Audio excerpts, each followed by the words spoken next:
Tomorrow marks the two-year anniversary since the last American soldiers withdrew from Afghanistan. And we're learning new information about some of the turmoil happening behind the scenes inside the White House amid that chaotic withdrawal. In an excerpt of his coming book about the first 2 years of the Biden presidency, Franklin Foer, a writer at The Atlantic, recounts a moment in the aftermath of that deadly attack at Abbey Gate that killed 13 U.S. service members. He writes, quote, "After the dignified transfer, the families piled onto a bus. A sister of one of the dead screamed in Biden's direction, 'I hope you burn in hell.' Of all the moments in August, this was the one that caused the president to second-guess himself. He asked Press Secretary Jen Psaki, 'Did I do something wrong? Maybe I should have handled that differently.'" Meanwhile, today, the House Foreign Affairs Committee held a roundtable discussion with some of the Gold Star families of the Abbey Gate attack. Take a listen. We need closure as a parents. We need this administration to apologize for the awful decisions that lead to the death of our kids. Admit the mistakes they made. We find ourselves here in the nation's capital to fight for answers. Answers that you would think would come naturally to Gold Star families. Not only those of us present, but to all of those that came before us. President Biden and his executive cabinet must accept responsibility publicly for the chaotic withdrawal at the end of the 20-year war. And joining me now is the chairman of the House Foreign Affairs Committee, Congressman Michael McCaul of Texas. So, Congressman, first, tell me, why did you feel that it was necessary to hold this roundtable today, and what was your big takeaway from what you heard from these families? Well, we want to give the parents of the children, the service members who were brutally killed in this massive suicide bombing attack, I wanted to give them a voice and let them know that the Congress is listening to them. I think the American people are listening to them, and I hope the administration will listen to them. I think part of it is, that it's gripping, powerful testimony, and the administration continues to stonewall, not provide them the answers that they, I think, are deservingly should have. We found out through our investigation that one of the snipers had the suicide bomber in his sights, and then when he talked to his commanding officer, he was denied permission to engage the threat.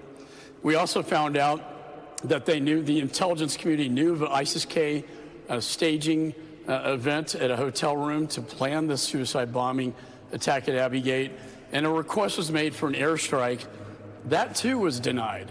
So these parents are very frustrated with the fact that their children died, and yet it maybe could have been prevented. We want to talk to the commanding officer who denied that permission, and yet we've been stonewalled by the Department of Defense. Finally, after pressure from the families and from myself, they will make him available in early September. But we need to get answers to these questions for these families, and quite honestly, they do deserve better than this. They've not been treated well by this administration. And I think the administration wants to forget that this happened and sweep it under the rug, but we're not going to forget about this. And I think they are entitled to these answers. And you read a statement from the chairman of the Joint Chiefs, General Milley, at the beginning of your remarks, where he essentially says that he felt as though they had communicated well with these family members, that they had given them all the information that they could, but if there was some breakdown in communication, he wanted to rectify that. Do you agree with that assessment from the general? And where's the disconnect between what the Department of Defense has thought about their interactions with these families and how the families feel about it? Well, as a federal prosecutor, you have victims, you coordinate with them. I don't think the Defense Department did a very good job coordinating with these Gold Star families. Having said that, General Milley and I have talked. I was encouraged. He actually apologized in his email or text, and I commend him for that. But, it's one thing to apologize, then assist us in this investigation. Since I talked to General Milley, they are going to make the commanding officer, available to testify. But, in leadership, when you make a mistake and you fail, you own it. And President Truman said the buck stops here. They feel like the buck is being passed on and forgotten about. And that's what really hurts them the most as they think about their children who lost their lives that actually could have been prevented had there not been so much chaos on the ground. Finally, Ryan, the State Department is supposed to be in charge of this evacuation, and yet they didn't seek an evacuation plan from the Defense Department. until 2 days after Kabul fell.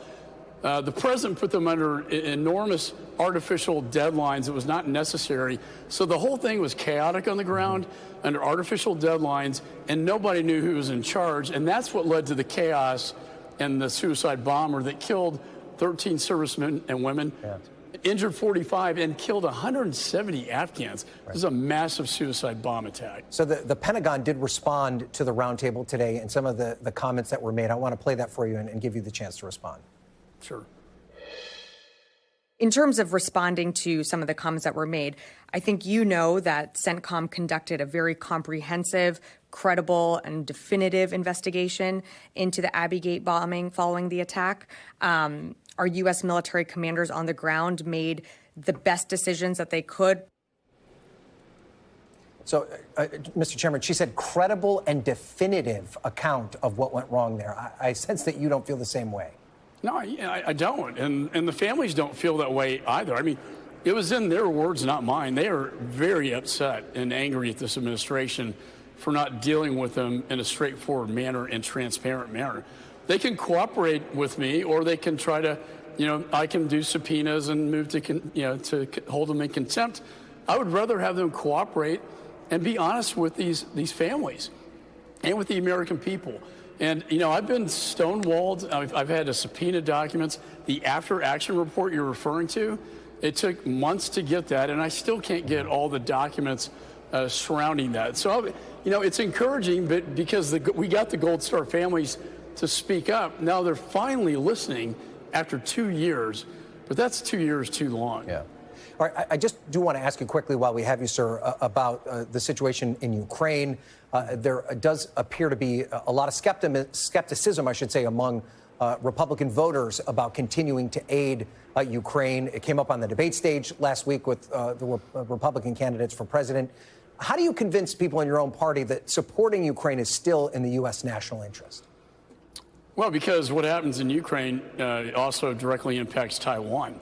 And I just got back from there. Chairman Xi and Putin are joined at the hip in this unholy alliance. Having said that, going back to the debate, I was encouraged that really 7 of the 8 support the effort in Ukraine.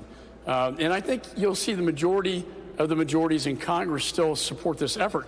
My criticism has been they haven't been given the weapons necessary for victory, but rather to survive. And I think with the counteroffensive, the administration did not serve Ukraine well. Having said that, we're going to take a look at this, but they did not collaborate with us. And I've talked to the speaker. We are going to take a look at this, but this is going to be our supplemental bill with our ideas, and we have the power of the purse, and the executive cannot force us into this. But I do think we are going to reach a resolution to continue to support Ukraine against Russian aggression. All right, Congressman Mike McCaul, a very powerful roundtable that you hosted today. We appreciate having you on to talk about it. Thank you so much. We appreciate it. Thanks, Ryan. Thanks for having me. Thanks for watching our YouTube channel. Follow today's top stories and breaking news by downloading the NBC News app.